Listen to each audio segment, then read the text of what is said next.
Bismillahirrahmanirrahim. Assalamualaikum warahmatullahi wabarakatuh. Alhamdulillahi rabbil alamin. Wassalatu wassalamu ala ashrafil anbiya wal mursalin. Nahmaduhu wa nasta'inuhu wa nastaghfiruh. Wa na'udzu billahi min shururi anfusina wa min sayyiati a'malina. Man yahdihillahu fala mudilla lahu wa man yudlil fala hadiya lahu. Rabbi shrah li sadri wa yassir li amri wahlul 'uqdatam min lisani yafqahu qawli. Amma ba'd.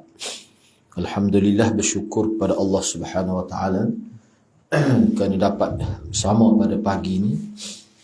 Terima kasih kepada pengurusi dan juga semua sahabat-sahabat peserta program pada pagi ini. Jadi untuk kuliah Kitabut Tauhid, insya-Allah kita akan sambung perbincangan bab yang ke-31. Yang mana sebahagiannya telah kita bincang sebelum ini. Ini sebagai sambungan sebagai sambungan. Kalau kitab saya ni muka surat 315, sambungan bab yang ke-31, mahabbatullah, cintakan Allah, cinta kepada Allah. Sambungan pada muka surat 315. Jadi setengah tu muka surat tu tidak sama. Di bawah tajuk hubungan antara hadis ini dengan bab ini. Hadis ini tu maksudnya hadis daripada Anas bin Malik. Kita bincang dalam sesi lepas. Saya baca sekali lagi hadis ini. Daripada Anas radhiyallahu anhu bahawa Rasulullah sallallahu alaihi wasallam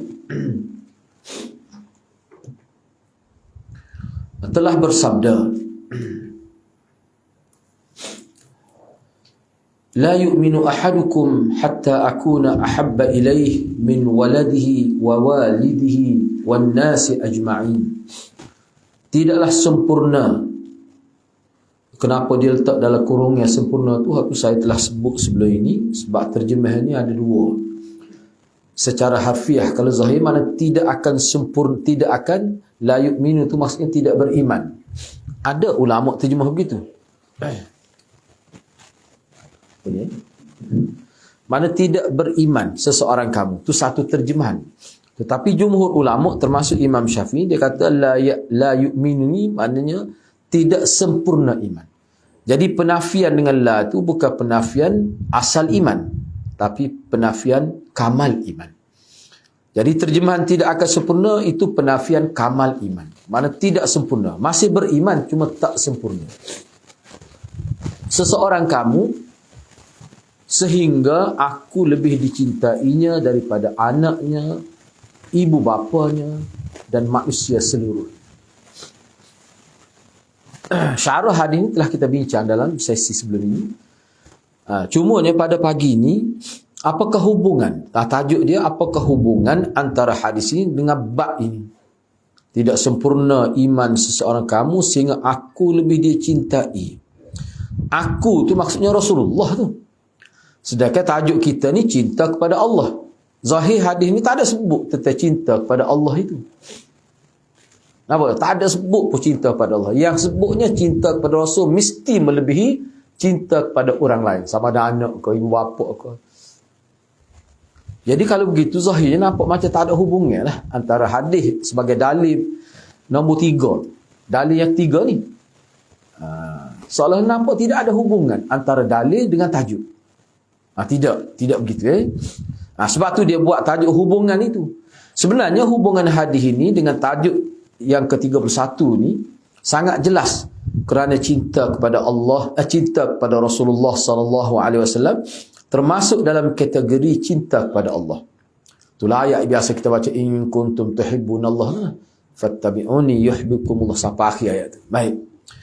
Sedangkan jika kecintaan kepada Rasulullah sallallahu alaihi wasallam sedemikian besarnya, jadi jika iman seseorang itu tidak sempurna sebelum Rasulullah lebih dia cintai daripada dirinya sendiri, bahkan daripada seluruh manusia, tentulah cinta kepada Allah lebih utama dan lebih agung lagi. Dah kalau cinta kepada Rasulullah tu tidak melebihi daripada cinta kepada makhluk lain, pun dikira tak sempurna dah iman. Agak-agaknya kalau Allah lebih besar lagi tu. Tu satu jawapan. Jawapan yang kedua saya nak sebutlah di sini, walaupun dia tak sebut di sini. Dia cinta kepada Rasulullah ni dia sama dengan cinta kepada Allah dalam konteks agama. Sebab kalau cinta kepada Rasulullah dalam konteks keluarga, itu berlaku kepada keluarga Rasulullah yang tidak Islam pun. Cuma kalau kita nak bincang sini, cinta kepada Rasulullah dalam konteks agama yang menjadi iqtida'ul iman, tuntutan keimanan tu. Walaupun kita tak pernah jumpa Nabi, bukan suku sakat kita pun kira-kira, bukan keturunan kita pun, tak pernah mimpi pun jumpa Nabi. Tapi kita belajar hadis dia, belajar Quran dan sebagainya, timbul perasaan. Tu cinta apa tu? Cinta atas rasa agama. Cinta atas rasa iman kepada Allah dan Rasul. Sebab apa? Dia panggil, kita panggil iqtida' lah. Mana kesan daripada cinta kepada Rasulullah itu, dia mesti ikut perintah Allah Subhanahu Wa Taala. Mesti ikut. Seseorang yang tidak dinamakan cinta kepada Rasulullah kalau dia tak ikut sunnah Rasulullah. Jauh sekali lah nak cinta pada Allah tu. Sebab cinta pada Rasulullah pun tak ada lepas lagi. Itu yang dimaksudkan di sini. Jadi bila kita faham gitu, maka sebenarnya berkaitanlah hadis dengan tajuk ni. Walaupun sebut cinta pada Rasulullah mesti melebihi cinta yang lain, maksudnya cinta kepada Allah juga. Mungkin Nabi sebut dalam Quran itu atas perintah Allah kul. Semua apa kalau kita belajar tafsir bila sebut kul, di mana Allah harah Nabi supaya sebut secara terbuka, jangan rahsia-rahsia dah. Sebut secara terbuka, wahai Muhammad, in kuntum tuhibbunallah fattabi'uni. Jikalau kamu benar-benar cinta dan kasih kepada Allah, maka ikutilah aku sebagai Nabi. Bukan sebagai ayah, sebagai Nabi. Yuhibbukumullah. Kesan dia, Allah akan cinta kepada kamu. Sebab itulah ulama sebut cinta kepada Rasulullah ni cinta mutlak. Cinta bukan muqayyad, tidak. Cinta mutlak. Kerana dia punca kepada mendapat redha Allah Subhanahu Wa Taala. Itu maksud hubungan hadis dengan bab ni. Sekarang ni kita pergi pada faedah atau kesimpulan daripada dalil yang ketiga ini. Yang pertama, jadi kena ingat takut lupa pula disebut cinta-cinta tu. Timbul persoalan bagaimana kita nak mendidik, nak memupuk cinta kepada Allah dan Rasul. Bagaimana? Ni boleh kata-kata ada khilaf di kalangan ulama. Cara dia adalah hidup dengan mencontohi hidup Rasulullah. Kita panggil ittiba' sunnah. Bi ihsan itu. Ittiba' sunnah dengan ihsan. Itu sebenarnya yang dikira kaedah pendekatan untuk kita dapat cinta Allah dan Rasul. Ikut cara Nabi. Ikut cara Nabi ni mudah. Seperti yang saya sebut sebelum ni, berdasar pada apa yang disebut oleh ulama. Apa yang Nabi buat, yang kita belajar adalah hadis, kita buat. Nak tidur macam mana, itu sunnah. Jangan kita duduk lihat sunnah dalam aspek-aspek tertentu. Itu rugi kita kalau kita faham gitu. 5 perkara saja kita tengok dalam konteks sunnah. Hal lain kita tak nampak. Itu satu kerugian besar. Sebab sunnah-sunnah ni, anda setengah-setengah tempat tu, anda tak sebut pun sunnah. Anda sebut cara hidup Nabi. Bila kita sebut cara hidup Nabi, dia merangkumi seluruh agama tu. Itu lebih baik lagi. Dia ada orang takut sebut sunnah ni. Dia belum ngomong warna, tak tahan apa, tak faham kot. Jadi tak boleh sebut sunnah. Dia sebut sunnah, kata aja lah. Ni bapak tu ada pada situ. Anda sebut tu sebab dia besar kan? Kata ustaz jangan duduk acak sangat sebut sunnah masjid ni, tak boleh. Dia kata faham. Kita pun tak sebut sunnah. Moga tuan rumah tak boleh. Tapi sebut cara hidup Nabi. Lega sikit. Buat dia rasa lega. Ada pada situ. Tak apalah. Tu antara perkara ajaib lah di dunia berlaku. Tu benda pelik. Daripada situ, selepas daripada saja nak sebut, nak ayatnya fitnah dalam masyarakat kita. Rupanya dia ada ustaz-ustaz yang sebut gitu. Dia kata ingat, dia pesan kepada jemaah dalam kuliah dia. Dia maklum kepada anak. Dia kata kalau ada ustaz mari sebut ceramah tu sebut sunnah-sunnah tu, itu puak-puak tu. Popok Volkswagen tu dia tulis W gitu. Anak kata teruk semua tu ustaz ni. Ustaz ni mufti ni, penipu fitnah. Bahaya tu. Ada gitu. Jadi terpaksalah kita sebut cara hidup Nabi. Itu terjemahan tu. Tapi dia tak lengkap lah sunnah tu. Istilah. Tak apalah. Nak nanti kau faham tu kena gaya gitu lah. Baik. Jadi tidak ada jalan lain untuk kita menggapai cinta Allah dan Rasul sehingga dapat redha Allah melainkan dengan mengikuti cara hidup Nabi. Seperti yang kita belajar dalam hadis-hadis yang sahih. Itu saja cara dia. Mana kalau seseorang tu walaupun kita nampak penampilan Islamik, kita kata dah, orang panggil dia putuk guru ataupun istilah-istilah agama lah yang menunjukkan kemuliaan kepada orang itu. Tiba-tiba kita tengok cara hidup dia tak serupa dengan Nabi. Kita tak boleh terima. Sebab ukuran kita bukan pada jubah, bukan pada pakaian. Itu termasuk dalam pengajian akidah juga tu sebenarnya. Kalau tidak boleh rosak, dia boleh terganggu akidah kita, kesal dia.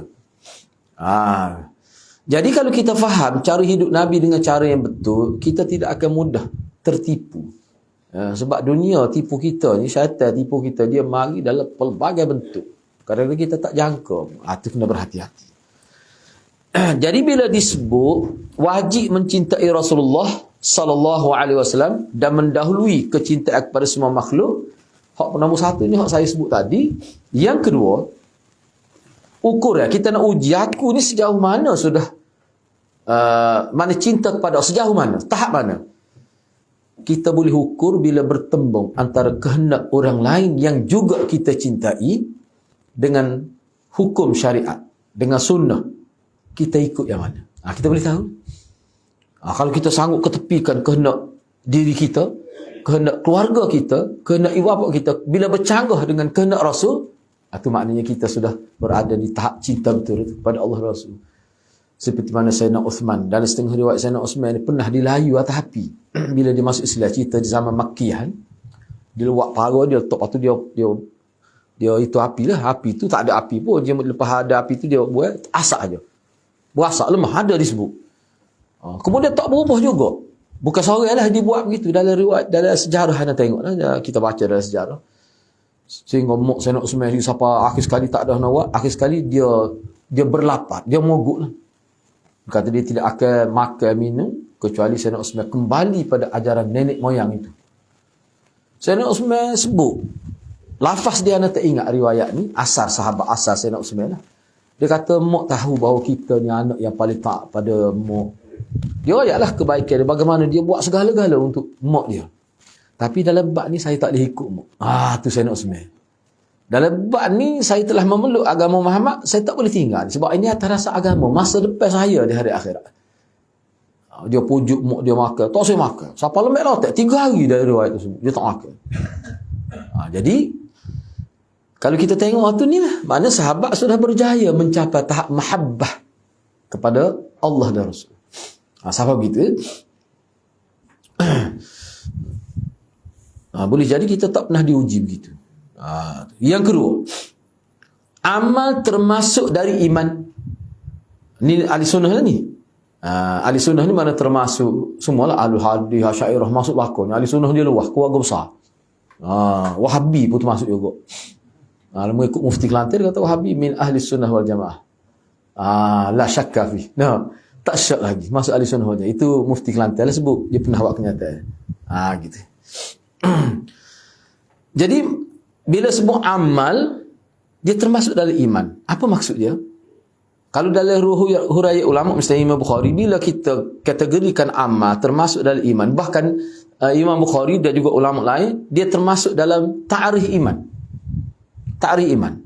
Iman itu mana tasdiq fil qalbi wal iqrar bil lisan wal amal bil jawarih. 3 komponen tu. Hati, lidah dan anggota zahir ni. 3 tu dia masuk ke dalam definisi iman. Mana tak boleh pisah. Itu yang dimaksudkan di sini. Cuma sini dia tidak bincang secara khusus lah. Amal yang diperbuatan kita ni termasuk dari iman. Maknanya silap beramal boleh menjejaskan keimanan. Itu maksud. Sebab tu kita kena jaga amal. Maknanya termasuk dalam jaga akidah, jaga iman, jaga perbuatan. Itu dalam bahasa mudah faham. Mana kalau orang pihak ni dia tak akan kata. Orang kata saya tak tutup aurat pun hati baik. Iman gagah perkasa, dia cuma aurat tak tutup. Dia tak akan timbul gitu. Mana kalau dia sebut gitu juga, itu makna kefahaman dia tidak jelas lagi. Kerana cinta ialah amalan hati. Ni Ana sebut contoh saja ni. Antara ulama yang membahagikan perbuatan manusia kepada 3 bahagian. Termasuk Imam Syafi'i lah. Dia panggil amal qalbi, amal lisani, amal jawarihi. Dia. Amal qalbi itu makna hati. Hati kita berkata-kata, hati kita niat, hati kita qasak, nak buat itu, nak buat ini. Itu dia panggil amal. Selagi lidah, kita baca Quran. Kadang dia tak pegang apa Quran, tangan kita tak got senyap, mulut saja, lidah saja. Itu dia panggil amal lisani. Selagi dia panggil amal hak zahir tapi tak termasuk lidah, kaku, tangan, mata, telinga ni anggota zahir ni. Itu pun dia kena ikut agama juga. Mesti. Maknanya kalau perbuatan zahir kita melakukan perkara maksiat, dia akan mencederakan keimanan. Mengecilkan saiz iman itu. Itu maksud di sini. Kamu Murji'ah dia kata tak, amal ni tak ada sangkut paut dengan iman, buat gapo pun tak rasa iman. Sebab dia tidak berkait dengan hati, dengan iman. Iman ni tasdik saja. Baik. Dan dalam hadis ini, fakta daripada hadis ini mana menafikan keimanan orang yang tidak lebih mencintai Nabi SAW dari semua manusia. Menafikan kesempurnaan. Dari hadis ni, kalau seseorang itu, dia mengutamakan kehendak orang lain daripada kehendak Allah dan Rasul, maka hakikat dia tu, dia tak sempurna lagi iman dia. Tak jadi kafir. Tak jadi kafir sebab dia bukan menafikan iman. Tak jadi kafir. Tapi kukuk mana pun terjejas teruk dah iman dia. Dia tidak boleh hidup berkekalan begitu. Dia kena buat perubahan. Kena bertaubat. Kena baiki diri. Macam-macam istilah. Yang ketiga, penafian iman dalam hadis ini tidak menunjukkan bahawa orang yang dinafikan keimanan darinya, dia sudah keluar daripada Islam. Tidak. Sebab itulah sini Ana sebut di awal tadi, menafikan sempurna. Bukan menafikan aslul iman. Mana tak jadi murtad lagi. Yang keempat, keimanannya benar pasti akan tampak tandanya pada zahir kelakuan pemilik dia tu. Hak duk dalam ni, kalau dia betul-betul kukuh, utuh, kemah sungguh, dia tubik melalui anggota zahir. Tindakan zahir itu kita boleh nampak kuat email ni. Sebab tu kalau kita belajar tentang sirah sahabat, anak didik Nabi SAW, kita akan nampak dia telah mencapai tahap tinggi dalam agama. Para sahabat. Apa tu? Ikut Nabi. Dia isu ikut Nabi ni, hadirat. Kalau orang tanya anak, susah ke nak ikut Nabi? Mampu ke tidak kita nak ikut Nabi? Memang mampu. Kalau tidak, Allah tidak akan suruh kalau kita tak mampu. Jadi mampu tu macam mana? Sedangkan Nabi ni daripada masuk bilik air sampai memetah negara, dia sebut sebagai hadis, sebagai cara hidup. Kita kena faham lah, sebab tu hak ni sebut oleh kita simple je. Kita umat Islam ni, termasuk saya dan hadirin hadirat, kita hanya dituntut oleh Allah buat yang kita mampu saja. Sesuatu yang kita tak mampu dan Allah Maha tahu kita mampu tahap mana, tiba-tiba hak kita mampu, kita tak buat. Itu baru dia jadi isu di mahkamah Allah. Allah tak tanya kita apa mu tak cara pada ekonomi negara. Itu bukan bidang kuasa kita. Itu bidang Allah tanya Nuh. Orang-orang terlibat dengan politik, hak pegang jawatan, Allah akan tanya dia. Sebab dia duduk di situ. Tapi Allah akan tanya kita sesuai dengan profesi kita, dengan karakter kita. Kalau kita tidak buat hak tu, mana kita dikira minal ghafilin, orang yang cuan. Jadi makna di mahkamah Allah setiap manusia ditanya tentang keupayaan dia dalam agama. Tak lebih daripada itu. Jadi dia akan timbul masalah bila hak kita boleh buat, kita tak buat. Itu jadi masalah. Kita boleh belajar, tapi kita tak belajar. Itu jadi isu di hari akhirat. Dipersalahkan kita kerana itu. Kalau mudah, ulama kata mudah nak faham. Kita sakit, tak boleh maya sambil berdiri duduk. Allah tak tanya dia apa tak berdiri. Sedangkan berdiri tu rukun tu, qiyam tu rukun. Tapi Allah tak tanya apa sebab tak mampu. Begitulah kita boleh qiyah dengan hal lain. Jadi mampu tak mampu ni Tuhan Maha tahu. Kita boleh tipu tua kita.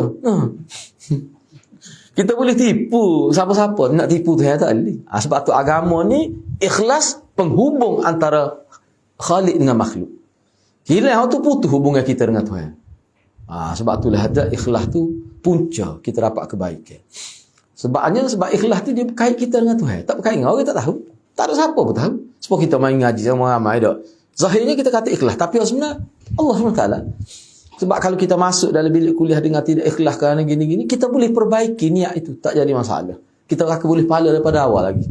Itu dalam syarah-syarah dia disebut. Baik, seterusnya. Yang keempat, keimanan yang benar pasti akan tampak tanda dia pada pemiliknya, nampak tu pada kehidupan dia. Yang kelima, wajib atas seorang Islam, atas Muslim, insan, maksudnya atas seseorang yang beragama Islam untuk menolong sunnah Nabi. Dia guna istilah menolong. Maksud menolong maknanya menghidupkan sunnah Nabi dalam kehidupan. Dan mengerahkan segenap kemampuan dan hartanya untuk menghidupkan sunnah. Kerana hal ini termasuk kesempurnaan cinta kepada Rasulullah. Kenapa anda guna menghidupkan sunnah? Sebab itu disebut muhyus sunnah. Nasirus sunnah, itu istilah yang digunakan. Ulama kita dikenal nasirus sunnah. Ulama kita dipanggil muhyus sunnah. Sebab apa? Sebab dia angkat sunnah dalam kehidupan. Dia mengajar, dia tunjuk, dia buat. Dia tunjuk secara tampak. Ni sunnah Nabi sini. Biar orang tak buat apa, dia buat. Perlu henjak basah baju, dia buat. Ana rasa kalau kita tak sanggup buat gitu, bimbanglah, takut pergi di hari akhirat nak minum air di kolam Nabi pun tak boleh. Tak ada dah kedai kopi gitu. Rauh kita tak ada minum air tu, memang ada harga kita. Nak boleh hak tu kena ikut sunnah Nabi. Dalam semua perkara. Sunnah dengan keluarga tu, kitab Minhajul Qasidin yang kita baca setiap kali lepas asar hari Jumaat kan, bicara tu. Mana sunnah Nabi dalam kehidupan dengan lengkap dia bicara. Misalnya kita hidup, kita cari, dia bincang, kita baru lepas baca. Bila kita berkeluarga ni kan, tak keluarga ke tetap kita bekerja tu dalam nilai agama bagaimana. Dia bincang. Lepas tu bila dapat harta, dapat duit, orang panggil dapat pendapatan, lagu mana pula kelebihan pendapatan tu kita dapat pahala pula. Nak dapat pahala besar lagu mana? Ada nilai kecil, ada nilai tinggi, semua dia bincang dalam konteks agama. Sebab tu nama kitab tu Minhajul Qasidin. Mana lebuh raya untuk orang yang dengan sengaja nak hidup beragama dengan ikhlas. Itulah kaedah yang perlu dia ikut. Ibnu Qudamah Al-Maghribi itu kira ringkasan pada kitab apa ni? Ihya Ulumuddin. Dan dia telah takhrij hadis-hadis tu. Hak mana kira-kira tak tepat dia buat lah. Tu.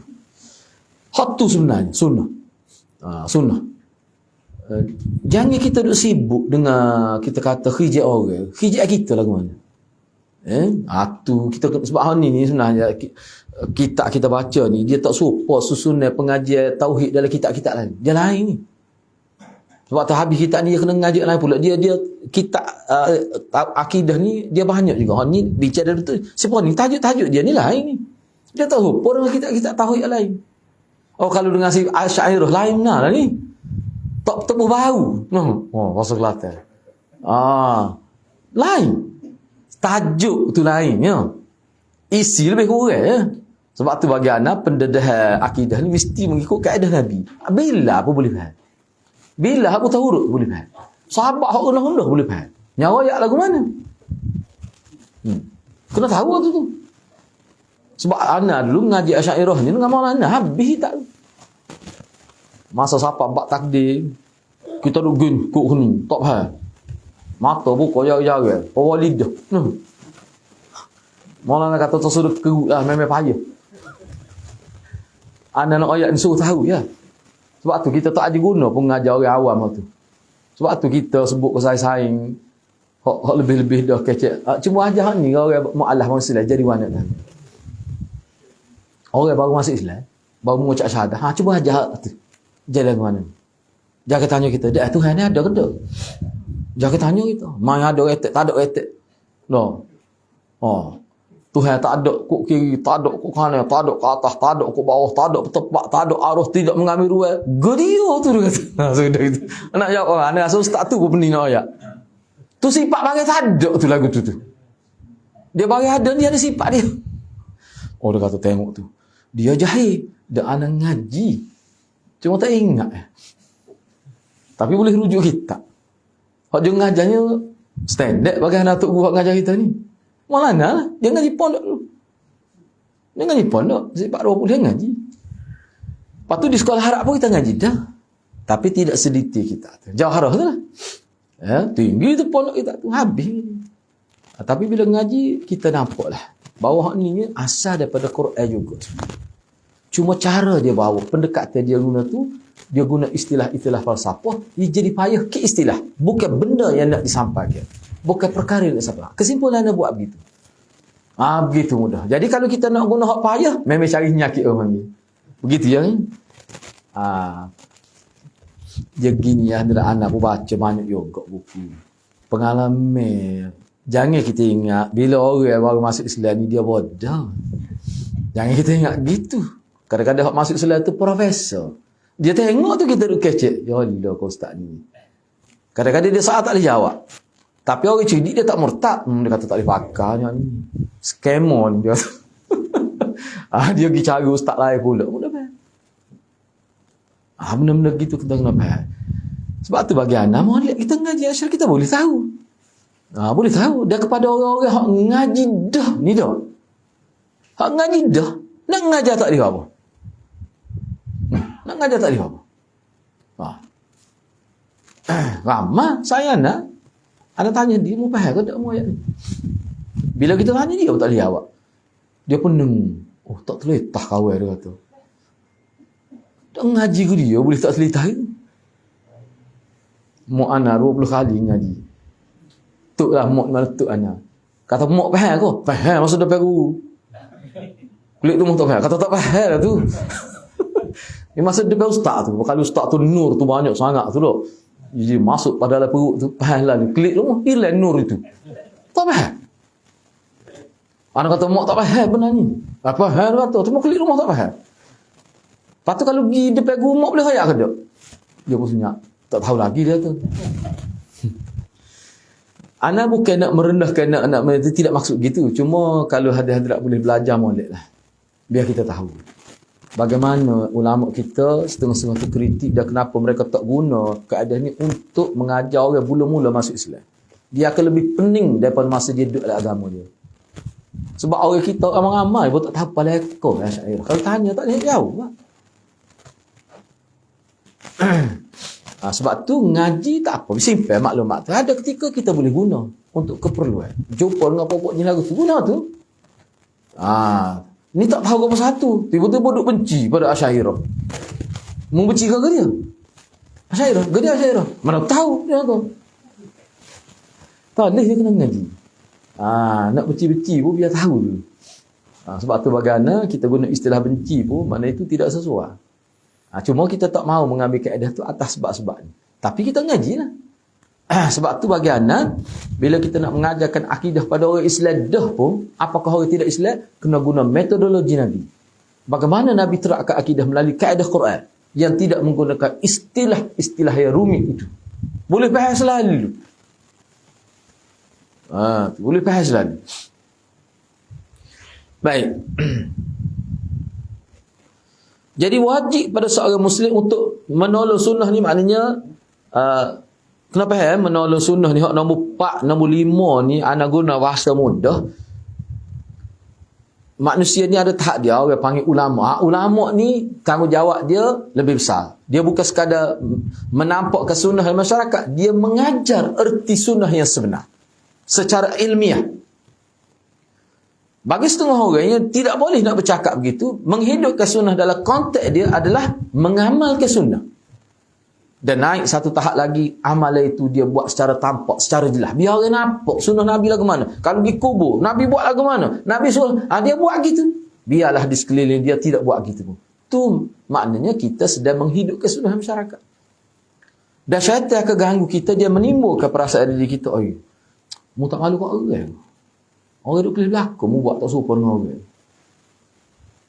Jadi bagi, kalau orang tu dia faham sungguh, dia tak cara. Awak tak faham, awak tanya lah. Bapa saya buat begini. Gitu. Tu sebenarnya hadiah. Itu maksudnya. Kalau kita tidak boleh sampai tahap tu, maknanya kita belum menghidupkan, belum bantu agama Allah sebenarnya. Yang keenam, wajib mendahulukan sabda Rasulullah sallallahu alaihi wasallam atas seluruh perkataan manusia. Kerana lebih cinta kepada beliau sallallahu alaihi wasallam daripada semua orang. Maka ini mewajibkan lebih, mengharukan itu makna mewajibkan. Lebih mendahulukan perkataan dan perbuatan beliau. Maknanya kalau bertembung di antara zikir yang keluar daripada mulut Nabi, makna wahyu, dengan zikir yang keluar daripada mulut orang lain yang tidak Nabi dan Rasul, kita nak utama hak mana?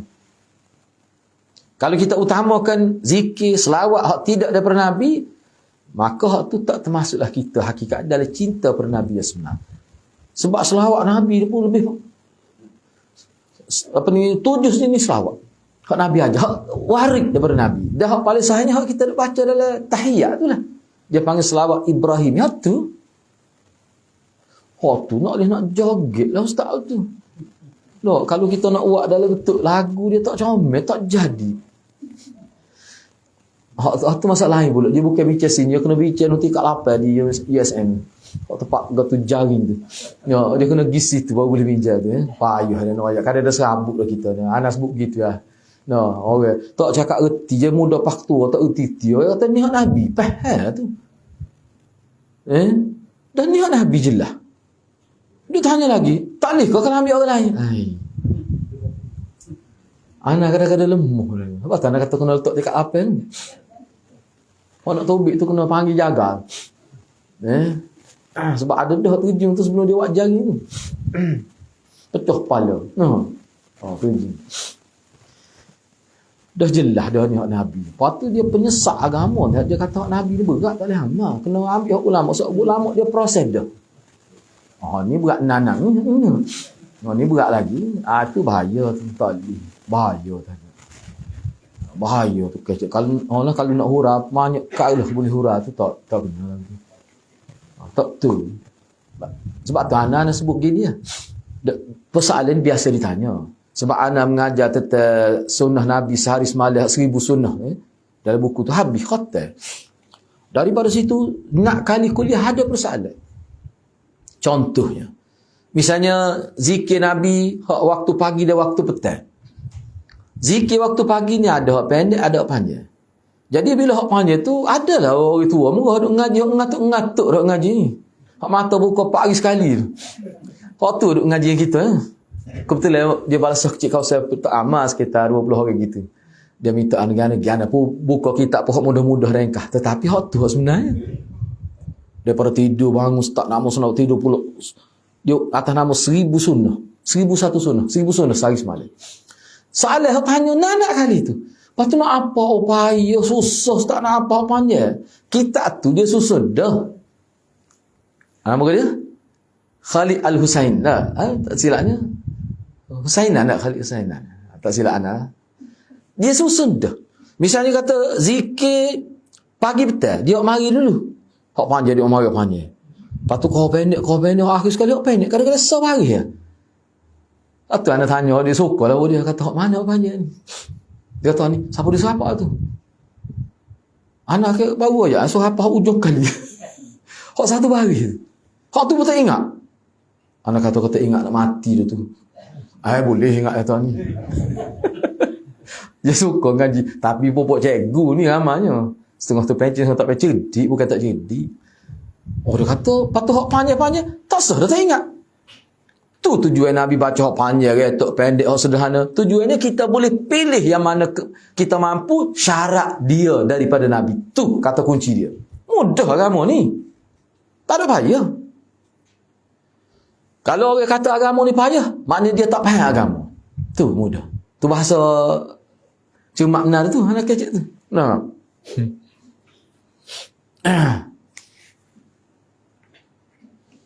Baik, seterusnya lah habis di sini kita pergi kepada perhatian tambih tu perhatian muka surat sebelah tu.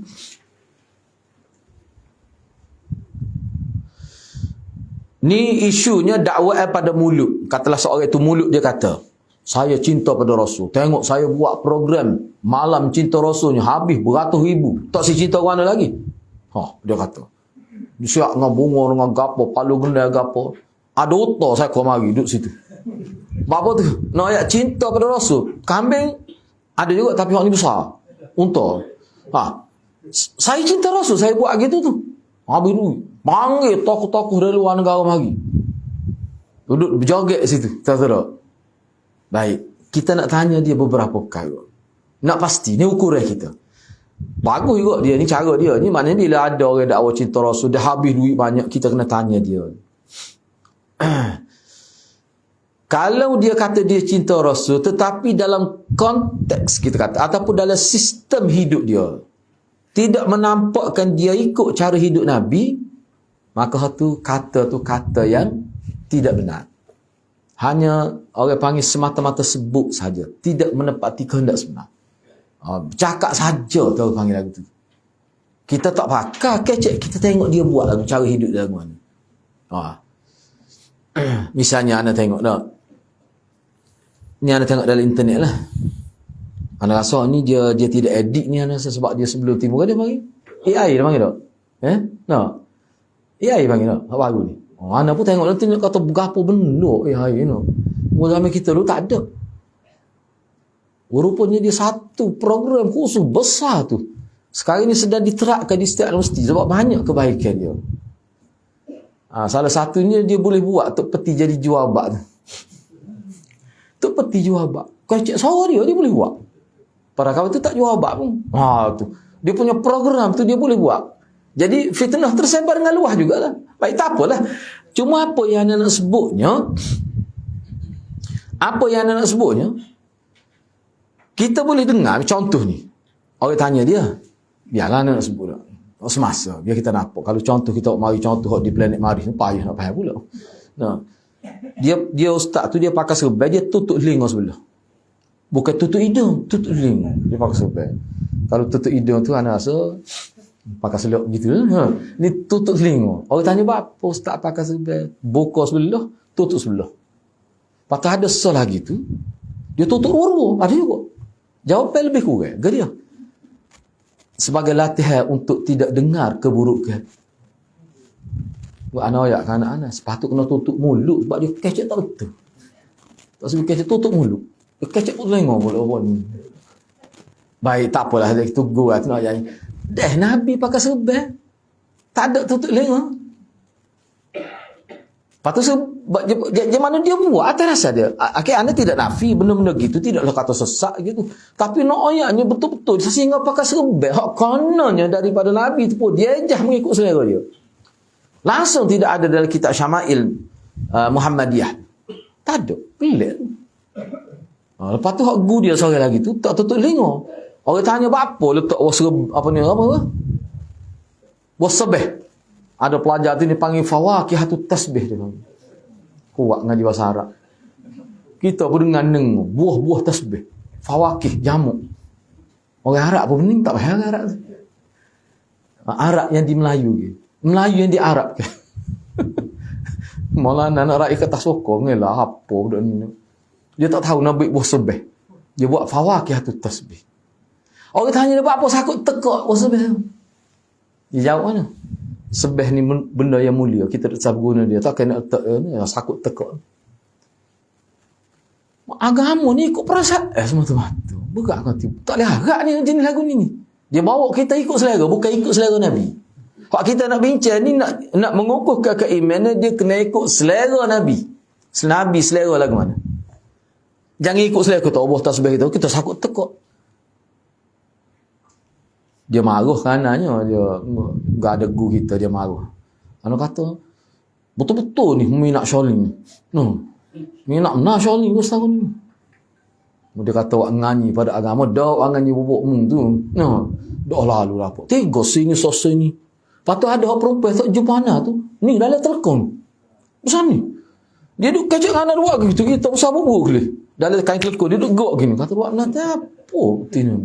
Rupanya dia tarik wasabeh. Anak nampak masa tu macam dia jawab dia tarik lekuk dia tu selok tu nampak so rupanya kita kan gosok geriu. Dalam kain tu duduk gini. Duduk kecek Hana. Dia kata malah dia mimpi, dia kata Hana ikut ajaran dia, kalau ustaz ikut tu kita nak latih jadi Amirul Mukminin. Dalam tarikat dia. Tu Hana kata ke dia kalau wilayah 1000 sebulan Hana pertimbangkan. Anak minta 8,000. Masa tu mahal 8,000. Sebelum jauh lagi sebelum Covid tu. Dia pun neng punya 8,000. Anak kata kalau 8,000 anak boleh pertimbangkan. Anak kata, oh dia mimpi anak. Dia latih anak jadi Amirul Mukminin. Dia sebut, dia kata zikir, anak zikir akan direkod, dia hantar kat mereka, dia kata. Kita pun tak payah apa satu dia. Anak kata berat kalau agama lagu ni ada. Sebab itulah kita kena ngaji. Dia faedah kita ngaji banyak guru ni, kita boleh ngaji kalau contoh misalnya di sini. Selepas ni tak boleh sebut dari sini. Kena sebut di sana pula. Dah akan jadi di sinilah di sana tu. Bila kita ngaji ramai guru dan kita akan bincang untuk program akan datang, so kata mesti berbeza. Misalnya kalau tafsir saja, tafsir berapa jenis? Kalau orang ni nak ngajar saya boleh, tapi jangan ngajar hak metod, ngajar lain pula. Tafsir juga. Supaya kita boleh nampak luah, tafsir tu nampak luah lalu. Dah itulah sebenarnya Maulana nak terangkan di daurah tafsir tu, tapi orang tak ada faham. Bab payah tak balik. Bila tak faham tak segitu jauh lah macam-macam, apa tu banyak lopok lah dia kata lagi, padahal dia tak apa jijak. Dalam go berat lah. Tapi itu sebenarnya. Jadi kita boleh fikir semula, kita nak misalnya contoh tafsir maudhu'i. Tafsir tentang bab. Maudhu'i ni pilih pula tentang keluarga, ayat tentang keluarga. Tafsir juga. Jadi kalau 5 orang yang ngajar tafsir, dia jadi nampak tak serupa, tapi semuanya tafsir. Itu menarik. Jadi kita akan nampak orang panggil medan tafsir tu nampak luas sekali. Seminggu nampak luas lah. Apa tu guru ngajar tafsir, tapi pelbagai skop dia. Ini bahagian tafsir juga. Ada dengan harfiahnya. Kalau dulu Ustaz ni waktu tentang ayat masal saja. Ayat masal saja. Satu buku. Nipih buku tu. Ayat-ayat perbandingan saja. Itu kena mengaji. Lepas tu lagi tentang sebab nuzul saja. Ada buku khusus sebab nuzul saja. Ayat ni kan. Bukan semua kita tahu sebab nuzul. Tapi banyak. Benda-benda gitulah maksudnya. Mana kalau tafsir saja pun tak ada 2-3 orang guru tu. Supaya Ustaz Ahmad ngajar tu, Ustaz Ngoh ngajar tu, tu secara umum gitu. Tak apalah, tu teruskan lah. Ambil sudut lain pula. Rasa insya-Allah kalau kita buat gitu, kita boleh nampak luas lalu. Seminggu ngaji tafsir dengan beberapa ribu nampak luas lalu. Itu tujuan ni. Misalnya bicara tafsir dari sudut kisah dalam Quran, tapi tafsir ada buku khusus. Tak silap ana Ustaz Al-Fadhil Ustaz Asy'ari Abdul Hamid pada buat ada tak? Asy'ari tak Ustaz? Asy'ari Abdul Hamid. Asy'ari. Asy'ari Rahmat. Ya roh. Syari. Tak ada ujung awal. Mak ana selek pagi pun dia nampak otul ni. Ana tak tahu apa. Bila ngah tiba kali musim ni orang duk hati otul no. Kita pun jadi ngega. Pelakak macam tangan tidur ni tahu apa. Serabut lah anda benar. Jadi baca lah kita. Bokoh mula kotak tu. Mana ipu banyak juga kita tu. Kita tak khusus dulu. Muka dah medah kan jadi boleh kotak. Tak bokok tu. Rupa-bukanya masih sehat lagi kita tu. Jadi gitulah hadirat. Jadi kita kena faham tu. Kalau tak faham tu memang berat kita. Jadi isu kita kata kita nak bercakap agama ni bila kait dengan wasbah kita rezeki kita berkait dengan agama. Bila kita nak sebut sebab kita ada konteks ke dalam konteks agama jadi agama lah. Jadi tak boleh nak buat ikut-ikut suka gitu. Lepas tu kalau orang pakai serban sebelah gini lah kan. Tak aku sebelah tu. Sakut sini, you kat sini misalnya pakai serban. Lepas tu dia kata saya buat gitu nak saya ingat aku mati. Muka mati ke dia ikat sini. Dia ikat gitu pakai serban. Wah aku tanya. Padahal kata mana? Sebab itulah hadirat kena tengok. Sebab tu kalau kita tengok dalam hadis Nabi, setakat ana tengok wallahualam, ana pun duk tanya juga tokoh-tokoh senior kita, ada ke tak Nabi letak serban, letak sini saja, pergi mana-mana dengan tetap kita tak ada. Kalau adanya letak dua gitu. Dia pakai ada setengah serban tak ada ekor, Nabi buat belaka tu dalam hadis. Lepas tu letak serban kadang-kadang pakai piah, serban letak sini. Dia tak tekak gitu. Tapi letak gini ni sehingga menjadi syiar tanda tajuk. Dia kalau buat gitu tak dasar pun. Tapi apa yang buat tu? Itu isu dia. Benda-benda gitu. Jadi dalam agama kita ni kalau kita tak kecek bab tu tak apalah. Tapi kalau nak kecek, lagu tu. Kalau kita nak sebut benda-benda gitu. Kita kata tak payah sebut Ustaz benda tu tidak sebab ada orang sebut. Kalau nak sebut kena sebut biar betul. Kena sebut biar betul. Gosok gigi Nabi ajar. Sahabat kata, Nabi bila gosok gigi dia tidak buat gini. Dia pusing gitu. Jelas sahih hadis. Nabi tidak gosok gigi. Bahkan dalam syarah hadis sebut sebab Nabi tak sewi gosok gosi, takut jadi luah gosi. Nabi buat gini. Agak tu sesuai dengan doktor tu. Doktor kalau kita tanya bagi dia, dia kata memang kena pusing gitu gosok gigi. Tu nak ayatnya Nabi ni bila bercakap bila daripada Nabi dia tidak akan bercanggah dengan orang panggil maklumat sebenar walaupun 1000 tahun lepas tu baru orang tahu berdasar pada kajian. Tu sifat agama Nabi. Sifat sunnah Nabi. Dia tak bercanggah. Begitulah. Baik, seterusnya sebab ini perhatian. Bila ada seorang yang mengaku dia cinta Rasul, kita kena tengok. Kalau dia tidak mendahulukan ucapan Rasul atau perkataan selainnya, tu orang panggil kecek saja tu. Orang panggil kecek saja tu. Baik kalau seorang ustaz, bila orang tekan dia tanya dia, cuba mari hadis Nabi. Dia kata hadis ni tak ada oleh kitab, tersimpan dalam dada ulama. Dia parut, tak boleh nak royak tu. So, sebab saya kata kitab demo kata tak sah, kitab kita sahih. Ada dua jenis kitab. Orang tanya, mana kitab demo? Tak boleh. Mau kitab kawal kan? Agama ke dia lagu tu. Tu termasuk kitmanul ilmi tu. Syaitan tu, panggil syaitan tu. Tak boleh dah. Sebab tu hadirat, kalau kita ngaji dengan cara molek, tasawuf, agama kita faham molek ke, kita boleh tengok watak manusia tu, kita boleh agak dah ni banyak dah lari daripada Nabi ni. Kita boleh kata gitu. Walaupun kita orang kampung biasa pun. Dan di Kelantan kita ni ada jenis gitu. Dia ngaji yang Maulana dulu pada anak. Masa ngaji miskat tu anak gigi ada dah. Siapakah hari ni tak berhenti lagi ngaji? Anak tanya dia, tak berhenti ngaji. Dia kata nak berhenti juga nanti mati. Kemah jawab. Nanti mati. Dia ni dia sehingga dia boleh bercakap agama. Cuma dia tak sering ngajar. Dia tahu ni, dia boleh royak gini. Orang kata, muka lama ngaji. Lepas tu dia bukan ngaji malam dia, dengan ustaz tu dia ngaji, ustaz dia ngaji. Ada je. Bukan seorang dua tu, ramai juga. Sebab tu anda kata, bila kita ngaji dengan cara yang berterusan, tulu zamanin, Imam Syafi'i kata nak dapat ilmu ni, mesti tulu zamanin wadhu malin. Kena panjang masa, dah kena ada duit. Duit ni untuk support kehidupan kita lah. Gitu lah, kena faham tu kan. Jadi kalau dia tidak mendahului orang panggil hadis Nabi, lafaz Nabi, sama ada zikir, doa dan sebagainya, tak sah. Itu kecek saja orang panggil.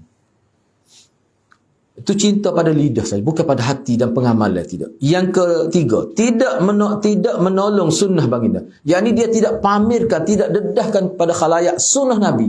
Tidak juga. Malu kita ni nak, siapa tu guru bukti dah mengajar hari ni, nakut lagi anak murid. Tok guru bukti, tok guru nak sambung kerja lain dah. Anak murid tu nakut situ. Baik-baik juga bahan aku tu nak laki esok. Guna bahasa tu mudah no. Wayak molek tak reti. Apalah penakut semua. Bukan suruh kata kat orang pun. Amal tu dia sendiri. Sebab sunnah Nabi bukan dalam bilik saja, luar rumah ada sunnah Nabi. Baik, cuba kita tengok lagi. Kena tulislah tu. Mana ada kitab. Menolong maknanya mempamerkan. Ini ada sebenarnya anak buat nota tu kita bincang hadis. Nadarallahu mra'an kan idza sami'a maqalati fahaddathahu kama sami'a. Seseorang itu kalau dia menukilkan dia menyatakan, meriwayatkan, membicarakan perkataan daripada Nabi, sunnah Nabi seperti mana dia dengar tanpa buat takut tambah, dia sudah dapat nadaratul wajhi. Dia sudah dapat muka berseri-seri di hari akhirat. Hadis tu dibincang oleh ulama. Maksud menyampaikan hadis Nabi seperti hak Nabi ajar, kita terima begini, sunnah Nabi beginilah kita amal dan kita pamer kepada masyarakat. Apa maksud dia? Salah satunya mengajar tepat seperti mana hak sunnah Nabi. Amal tepat seperti sunnah Nabi. Dasar lagi hak ni yang paling penting. Dia panggil mempamer ke sunnah Nabi pada khalaq. Tiga ni salah satu mesti kita boleh buat. Mungkin kita tidak alim, kita tak nak mengajar tu, tolak tu, tinggal dua lagi. Amal tak, kita boleh amal. Sebab bila kata amal, dia ada setengah-setengah sunnah tu, dia mesti diamal di khalayak. Hak tu pun dia buat juga. Sebab setengah orang amal sunnah di rumah sahaja. Luar tak berani. Takut orang kata ahlus sunnah. Kalau lagu tu berat juga kita tu. Tok guru berhenti dah mengajar.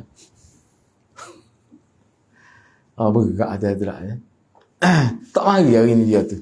Hak dia peluh amal sunnah. Lepas itu dia telefon Hana. Peluh tu tengah bahasa baju ni ustaz ni. Masa tanah duk KL. Selama. Orang buat akikah ke tahnik tu, orang duk akak budak ke, lepas tu dia duduk, dia seorang duduk. Orang semua bang duk gosok sallallahu ala Muhammad. Gosok kepala. Dia seorang duduk. Peluh kejap. Lepas tu dia telefon Hana lalu. Tengah peluh lalu. Anak kata baguslah peluh dengan Allah. No, bukan main bola. No. Oh dia kata ustaz rasa begini juga dulu. Sopo anak kata. Kali kedua tu lah. Kali ketiga kau lain lagi. No. Hak mula-mula tu, yang mula-mula senapah kata. Dia kita kena ingat kena pergi ni kata kunci dia. Jangan kita banyak cakap. Kita banyak buat. Kalau kita banyak cakap rumah sono. Kadang-kadang tak teringat rokok datangnya. Sono. No. Salah tu tidak niat nak sebut tu. Sebab sebut rokok ni orang malu. Salah tu. Pok kita tak isap rokok. Lakuk dia telan gitu rokok tu. Bola isap rokoknya. Malu kat orang. Ngaji sono apa isap rokok. No. Berhenti lah. Pok darana bila ada kesedaran nak berhenti rokok tak boleh pergi Mekah setahun kerja tukar kayu. Boleh berhenti. Tapi berhenti pun sudah ada kesan daripada paru-paru. Lah ni terlantar sakit. Tapi dia boleh berhenti. Dia cerita kerana dia kata mula-mula nak berhenti beberapa bulan tu dia jadi penah mata tak isap rokok. Dia jumpa putih rokok tu, dia isap sikit tak ada, tinggal putih aja. Dia cucuk sekali wah curah mata. Dia sebut kerana tapi dia boleh berhenti. Dia boleh berhenti. Nekat dia tu. Boleh berhenti. Selalu ayatlah. Kalau tak boleh juga duduk sini kita ikat di dia tu. Nah, jangan klik rumah 2-3 hari. Boleh insya-Allah. Ni nak kecek sunnah rokok datangnya cucuh pula tu. Tak cucuh boleh kira. Nah, lagu mana? Kena buat ada sebelum kita biar agak sekali kita peluhkan sunnah ni. Betul lah tak usah kata kau orang. Kalau kita buat orang tak marah. Ni kita duduk tuduh orang. Sikit-sikit bid'ah. Memang betul bid'ah. Tak usah katalah. Kita ubah dalam bentuk lain. Lisanul hal. Kenapa kakak ada ja'al haq wa zahaqal batil? Mempamerkan kebenaran, kebatilan akan hilang bila-bila masa ya. Baik, seterusnya. Tidak membela syariat Nabi SAW. Dan tidak menumpaskan orang-orang yang Malaysia. Ni bakali dia kena ulama lah ni. Supaya ada setengah-setengah sahabat kita duk buat tak. Nak pagi. Bila sampai pada saya dia tak. Gini. Besar tu pahala tu. Dia kayak lagi ni belas dalil. Dan dia terbuka kalau saya tak betul, perbetulkan. Terbuka. Dan kalau ada orang tegur dia ngaku bagus dia. Dia kata baca baris tak betul. Dia kata saya lemah bab tu. Ambil kawat bab tu. Tu anak dia tak ayat, anak tolong ayat. Hak lain. Tak saya tengok bab baris, tengok bab lain. Sebab hak baris betul. Hak saya duk kritik, hak baris betul ni. Berat hati-hati. Bagus sung-sung orang tu bila dia ajak kemari dah alik. Ana duk tengok cara dia rujuk tu malam tak apa nak tidur Hana tu. Bukan mudah tu. Tu Jadi mungkin kita tak sampai tahap tu. Sebab tu anda kata hadis tadi nadarallahu mra'an tu dia bukan semata-mata kita buat react, kita mengajar, kita sebut. Kita amal termasuk dalam kita boleh nadaratul wajh, muka berseri-seri juga. Ni amal untuk diri sendiri pun tak buat. Kalau buat tu alhamdulillah. Lepas tu nak amal sunnah depan orang. Bukan nak kata kat orang, nak amal untuk diri sendiri depan orang. Sebabnya tak serupa sedikit ya, tak serupa dengan masyarakat. Hak tu pun takut. Ngaji Bukhari. Yang mana Bukhari tu siapa mati di perantauan.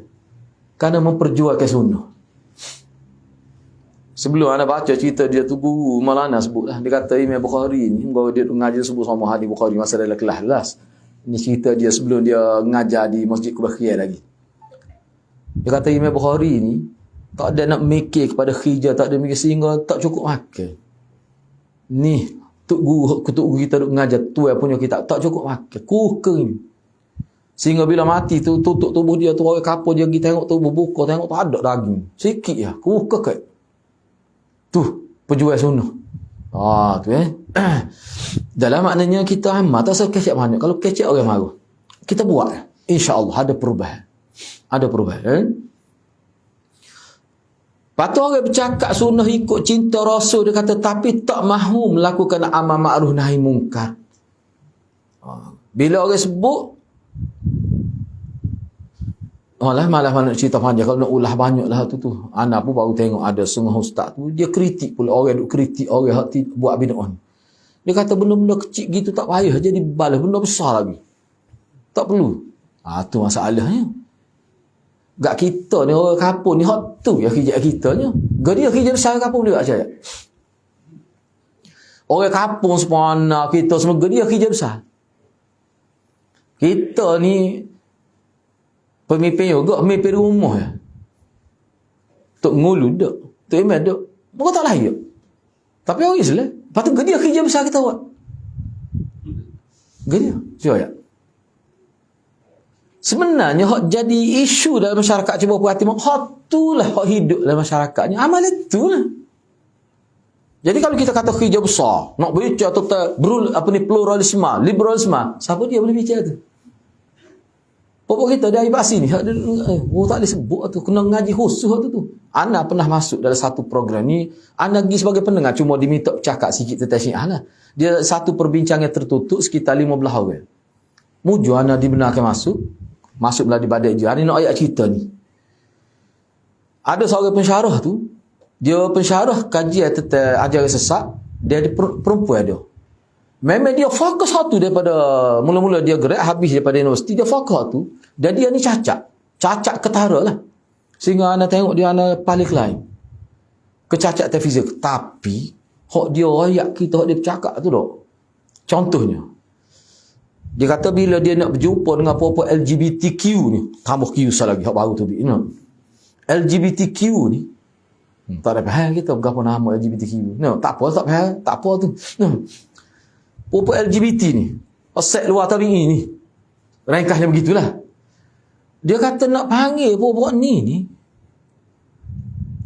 dia setengah, dia ada ketua dia, LGBT ada ketua. Hak ketua dia tu bukan seorang, puak hakim, pegawai, profesor, macam-macam, kelas-kelas, golongan terpelajar, intelek. Kalau kita nak kecek dia, nak ayat dia tak betul, dan kita nak berhujah dia. Ustazah ni kata, saya bila nak jumpa buat dia, ambil masa 3 tahun buat kajian tentang corak pemikiran dia. 3 tahun. Nak jumpa dia, 3 tahun kemudian nak jumpa dia, lah ni kena buat kajian dia. Apa dia maksudnya? Kita nak bercakap tentang kesalahan orang ni, tambah-tambah kesalahan tu dalam bentuk akidah, cara hidup, jenis gitu. Dia kena buat kajian tentang pola pemikiran dia tu. Dia mikir lagu mana, punca dia sesak macam mana, gini masa. Dia tak faham mana, kena tahu ada belakang dah tu, baru boleh pergi jumpa dia. Barulah kita masuk melalui pintu yang betul. Sebab ada berlaku kes, ni berkenaan dengan Syiah lah. Dia dihantar oleh pihak kerajaan untuk siasat Syiah, tapi dia tak cukup ilmu, dia jadi Syiah akhirnya. Mana macam mana? Anak dia jadi penulis buku Syiah. Saya dia, pada hasilnya nak pergi kaji Syiah, apa tak ada ilmu. Sebab tu bahkan jangan kita ingat mudah benda ni. Dia pala sesat ni bukan bodoh, cidik-cidik belaka. Jadi benda gitu kita kena faham. Baik, cuma saya nak sebut di sini dalam satu buku ni sebenarnya dia buku ni dulu dalam kuasaan awak mengajar ensiklopedia tentang agama dan mazhab ni, Mawsu'atul Adyam wal Madhahib al-Mu'asirah. Satu jawatan kuasa ulama tulis buku tu. Semua ajaran sesat di dunia ni dikumpulkan, dan hak paling menarik buku tu dia akan sebut dulu kesesatan ni berpunca daripada mana. Hak tu mesti sebut. Dia panggil juzur akidah, dia panggil. Akidah ni sesat, mana juzur, mana butir dia. Dia sesat bermula pada tunah butir dia. Tunah ni selepas tu butir dia. Gapo dia? Semua sebut situ melampau memuji orang salih mesti ada. Setiap ajaran sana. Bab yang berapa kita ni? Huluwun fis salihin. Maknanya dalam kitab ni walaupun mungkin kita nampak tidak sebelah mana, tetapi hakikatnya duk mana tu? Duk mana tak ingat tu? Titik 5. Bab kelima lah. Boleh tengok semula. Makna ghuluw fi salih, makna memuja orang soleh berlebihan, itu merupakan butir, titik mula untuk seorang itu jadi sesat. Kena tengok semak semula pelajar itu, kalau tak ingat. Sebab tu tak boleh. Sebab tu Nabi dia tutup terus. Sebab tu ulama kita bila bercakap tentang Nabi mesti melalui hadis yang sahih. Nak sebut tentang kelebihan Nabi. Kalau tidak sahih, dia akan timbul masalah. Selagi sahih, dia tidak merosakkan pahaman kita.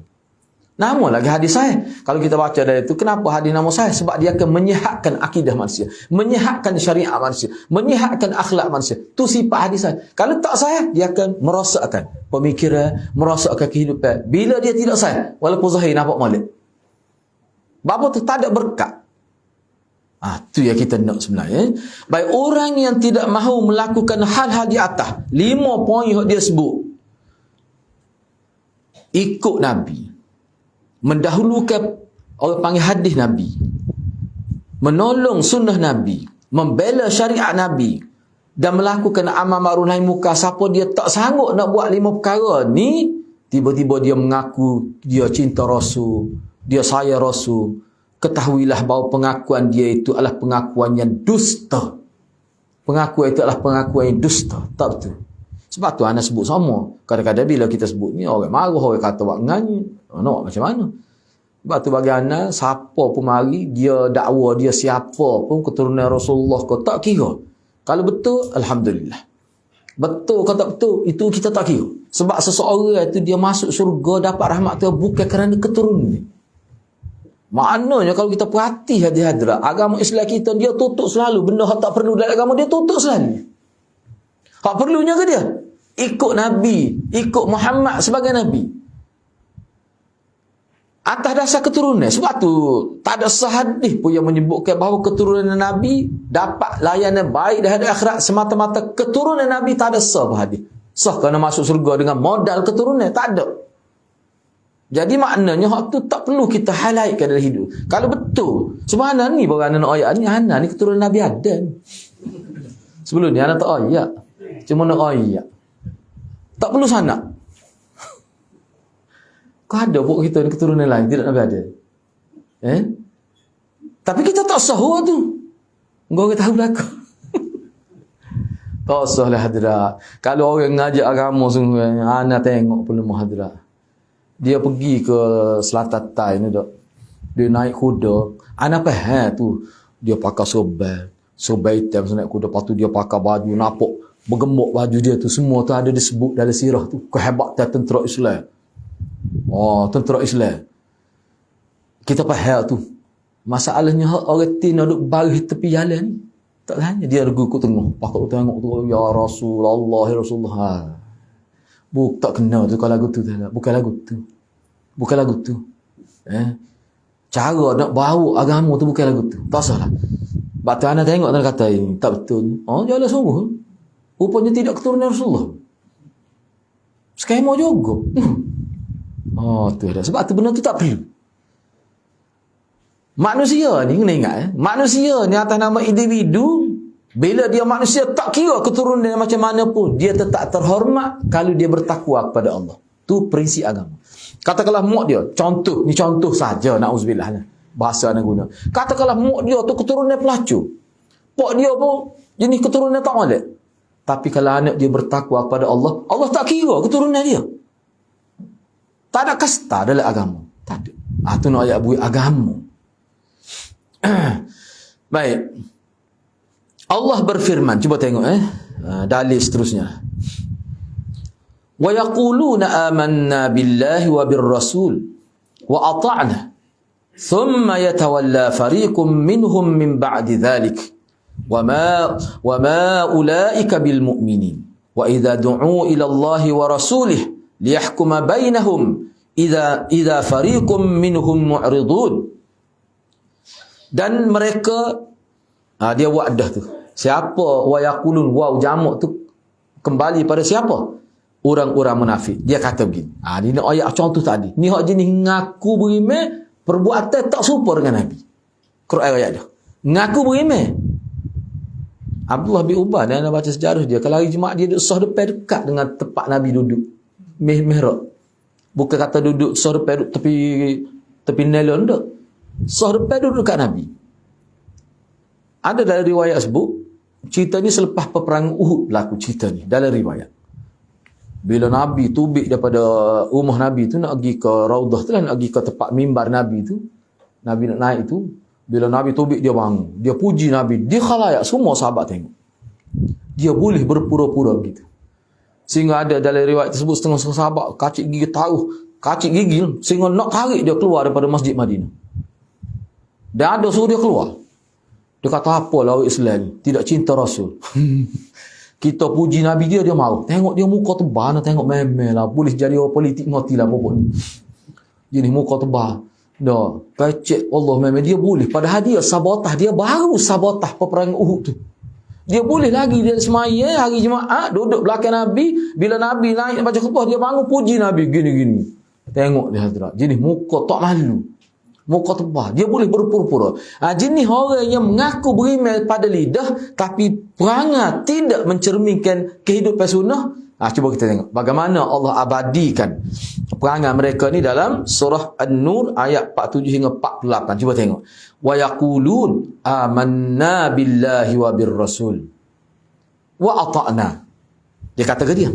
Orang munafik kata, kami telah beriman kepada Allah dan Rasul. Wa ata'na.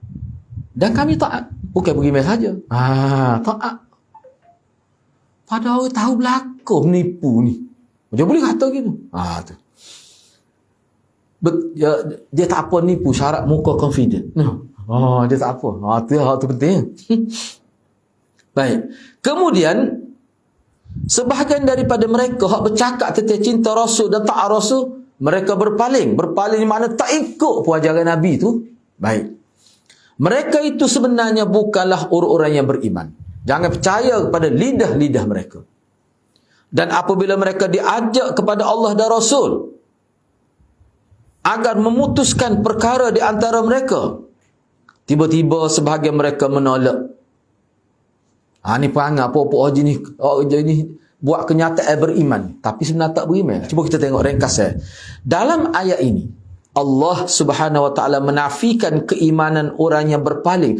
Ni kalau anda nak sebut bahasa mudah, Allah menafikan beriman kepada orang yang mengaku beriman tapi tak taat kepada Nabi. Allah kata tak beriman.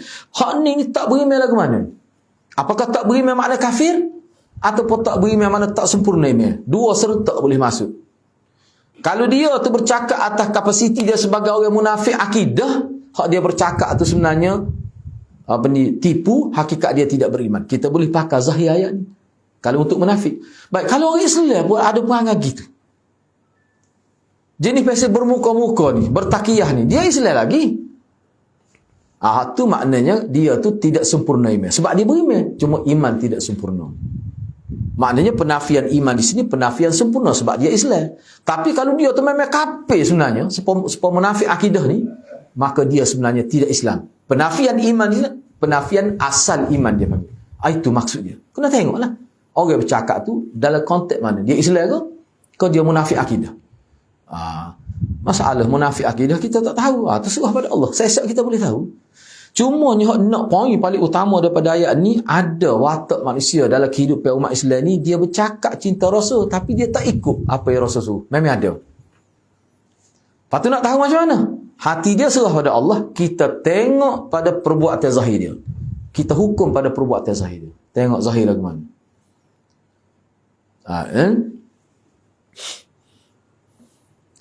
Ana sebut satu peristiwa berlaku ni.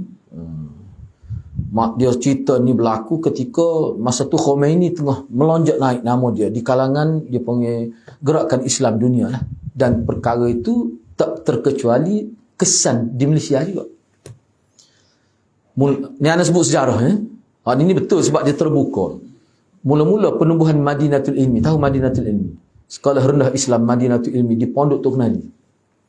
Nak boleh tubik Madinatul Ilmi itu, orang yang buat ucapan kerana nak rasmi, kena orang alim juga dia ni. Dia kata kita letak Madinatul Ilmi ni kerana sebagai nak mengambil semangat daripada hadis Nabi. Nabi kata ana Madinatul Ilmi wa aliyum babuha. Aku bandar ilmu, maka Ali lah pintunya. Dia baca hadis ni. Dia tak teringat padahal kawan ni hak dia baca ni tok guru dia di India penentang Syiah pula, tulis buku tentang Syiah, menentang Syiah. Rupanya dia tak teringat. Sebab dia jumpa hadis tu dalam kitab Ahli Sunnah. Padahal itu sebenarnya perawi Syiah. Gak tok guru kita ada masa tu ni. Tok guru kita malah ada. Mana tok Syiah ni baca hadis ni?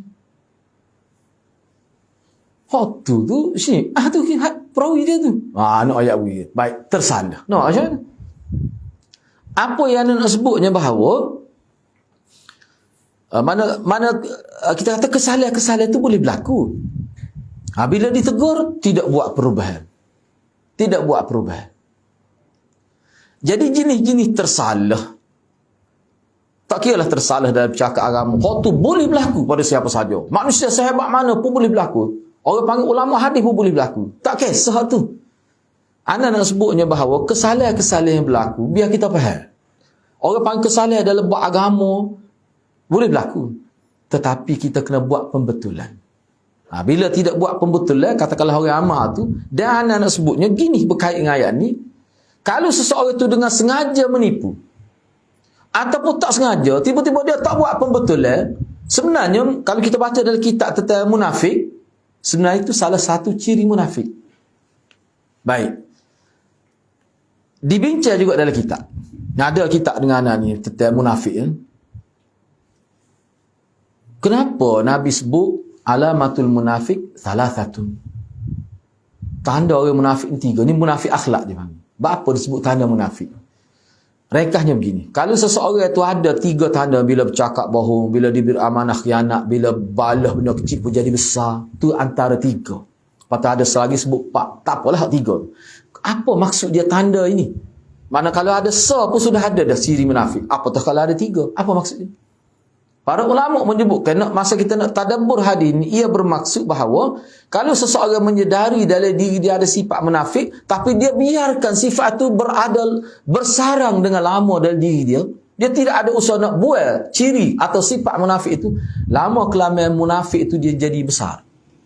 Dia jadi membarah dalam tubuh kita. Dia boleh menyebabkan kita jadi munafik yang tulen. Dia boleh sampai peringkat dalil tu kafir. Dia boleh jadi gitu. Kau tu ulang Nabi subuh lalu tu. Tu nak ayatnya. Sebab itulah kita kena faham dalam kehidupan kita beragama ni, bila kata ada dosa, betul boleh bertaubat. Bila taubat jadi baik semula. Dia ada satu istilah lagi yang dianggap sebagai pelaku dosa yang parah, ialah yang mengekali melakukan dosa tanpa bertaubat. Ini lain cerita. Ini berat. Dia tak bertaubat, lepas tu dia terus menerus buat dosa tu. Ini lain cerita. Ini berat. Ini berat. Ni sampai satu tahap, dia boleh jadi sampai peringkat Allah kecap dalam buku amalan dia sebagai pendusta. Sampai begitu sekali. Na'udzubillah min dzalik. Sebab itulah kita kena beringat. Sebab tu ayat yang kita baca ni jangan kita nampak pada orang saja. Takut kita jadi gini. Ni benda penting juga ni. Sebab kitab Minhajul Qasidi tu dia ada bincang. Rasa menariklah perbincangan ni. Dia kata biasanya kelemahan kita sebagai orang Islam nak ikut sunnah ni, dia tidak lihat kepada kesilapan diri dia. Ada sudut-sudut tertentu dia masih belum mengamalkan sunnah. Tapi dia tak ambil perhatian tu. Akhir sekali benda tu berlaku dengan masa lama, berpuluh tahun benda tu dia tak ubah. Sebab dia silap fokus. Dia nak nampak benda-benda ni saja. Tapi benda tu dia tak lama bersehari dalam diri dia. Misalnya ke dia, sifat malas misalnya. Sedangkan sifat malas tu memang berat tu kalau kita bincang. Kalau tengok Imam Ghazali bincang memang menarik lah. Minhajul Qasidi pada Al-Kasal tu. Dia tak caus. Dia ada penyakit tu. Dia akan merosakkan kehidupan di masa akan datang. Lama kelamin dia kata nak sunnah kau terakhir kesal. Sebab tu dia kena buat cepat-cepat. Itulah ulama kata bahana musirrun ala dhunub. Orang yang kekal terus-menerus melakukan dosa. Tak bertaubat. Dia suku. Betul ke kita buat salah bertaubat hilal lah. Tapi tak bertaubat tu dia satu beban yang lain pula dalam kehidupan orang Islam. Ana sebut ni dalam konteks supaya kita ni jauh dengan sifat munafik itu. Sebab tu Nabi kata orang depan orang molek, tapi bila seorang melakukan dosa semahu-mahunya, Allah akan hapuskan kebaikan dia. Dia ada hadis. Buat dosa secara bersendirian. Depan orang Allah nampak jauh juga. Kita tengok persejuk hati. Tapi bila tak ada orang dia duduk suara, macam-macam dia buat perangai dia. Tak molek. Dengan telefon dia, macam-macam. Tu zaman kita ni, jelah benda tu. Baik, seterusnya. Hadis yang anda baca sini, kita ambil lah sini, kita baca sini, kita perhabiskan sikit lagi. Cuba tengok. Al-Bukhari dan Muslim juga meriwayatkan daripada Anas radhiyallahu an. Beliau berkata, mana terlupa poin sini. Ni boleh dikatakan banyaklah disebut dalam kitab Tazkiyatun Nafs. Sebab anak kumpul khusus dalam satu folder kitab Tazkiyatun Nafs. Kalau kita baca memang ulama sebut apa dia? Hak Nabi sebut tanda-tanda munafik ni, kalau kita tidak buat secepat mungkin dengan kadar segera, dia boleh menjejaskan hubungan kita dengan Allah Subhanahu Wa Taala. Terjejah tu dalam bentuk macam mana? Dia semakin hilang semangat hidup beragama. Dia semakin hilang, orang panggil nak mengkualitikan pada dia, jadilah sikit-sikit lah dalam keadaan kita tak sedar. Rupanya sifat munafik yang Nabi suruh buat ni, rupanya dia tu orang panggil dia masa parasit lah. Dia guna tubuh kita tapi untuk dia, menyebabkan kita jadi rosak tubuh kita. Hak sini rosak agama. Tiba-tiba bila tua tu jadi berubah, pangan jadi teruk. Rupanya dia tak buat penyakit tu dalam tubuh dia. Rupanya sifat munafik duk makan amal dia, duk makan kehidupan beragama sikit, dah kesal dia ternampak masa dia tua. Bila tua jadi perangai huduh. Masa muda pergi masjid, tua tak pergi masjid. Boleh jadi. Kalau kita baca buku-buku tu, kita rasa singkat lah.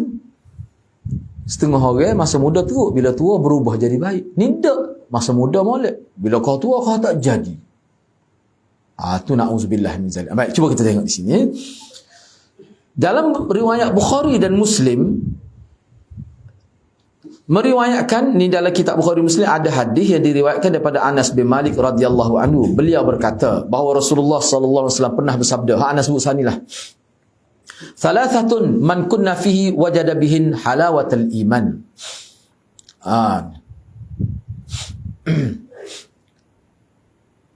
An yakuna Allah wa rasuluhu ahabba ilaih mimma siwahuma.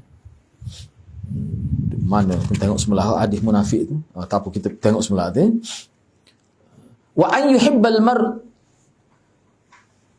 la yuhibbuhu illa lillah wa an yakraha an ya'uda fil kufr ba'da id anqadhahu Allah min kama yakrahu an yuqdhafa fin nar. Ada 3 perkara Nabi kata.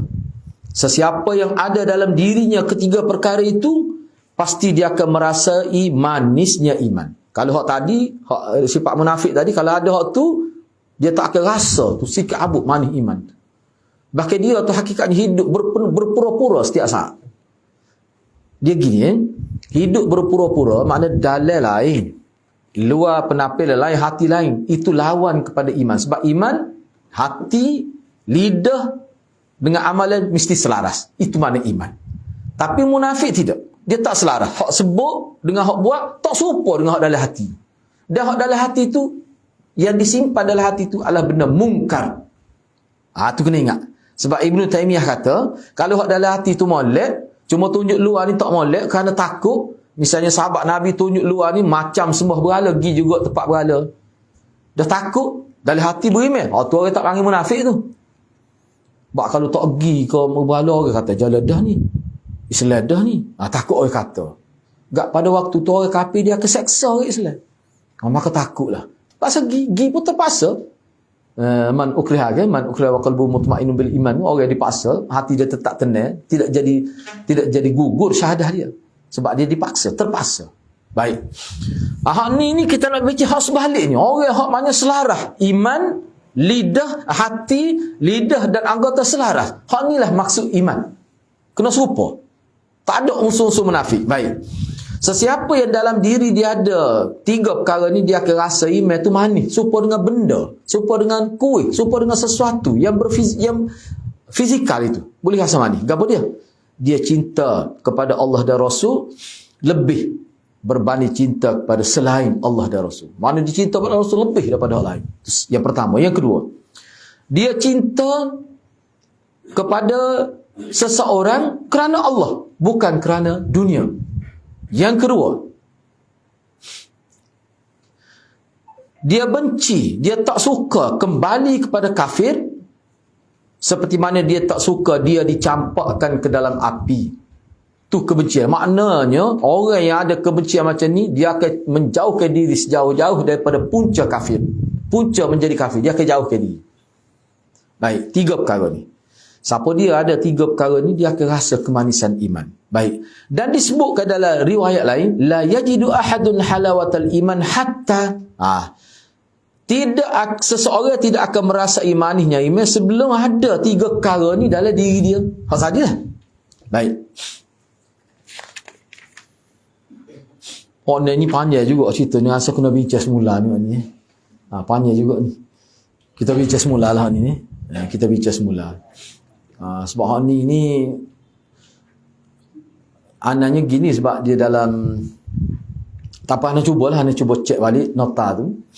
Sebab ni Ana buat syarah dalam kitab Al-Adabul Mufrad. Kita buat syarah. Sebab syarah kitab tu dia ada najili. Nanti Ana bagi sebab ni sini dia ringkas dia buat. Kalau ada baca kan ni daripada berapa ni? Lebih kurang 3 muka surat ni hak dia bincang ni ringkas lah. Dia ada pembahagian tu cinta ni dalam hadis ni bincang cinta ni dalam konteks mana. Lepas tu cinta dalam konteks manusia dia ada bincang tu. Jadi kita nak tentukan cinta kita tu hak mana. Sebab kita tak cinta tu sama dengan orang kafir. Dari sudut tu saja. Kita nak lebih daripada tu.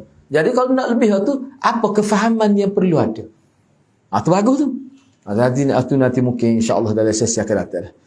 Ana kena semut nota tu. Nota tu Ana pernah baca di satu masjid di Shah Alam dulu. Baca tu lah beberapa siri supaya kita nampak. Kalau tidak bahaya. Dan sifat munafik tu lagu mana? Yang menghalang seseorang itu akan rasa manisnya iman itu. Okay, kita berhenti setakat tu lah dulu. Lepas tu untuk syarah dia tu kita bincang semula lah insya-Allah. Kita buka soalan.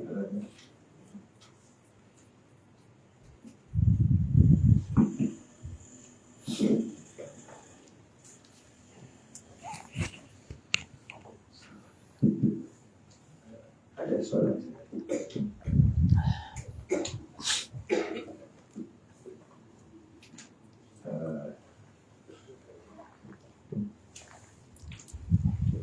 Baik Ustaz, macam komen Ustaz, kita nak ikut sunnah ni dan mengamalkan sunnah di kalangan lah.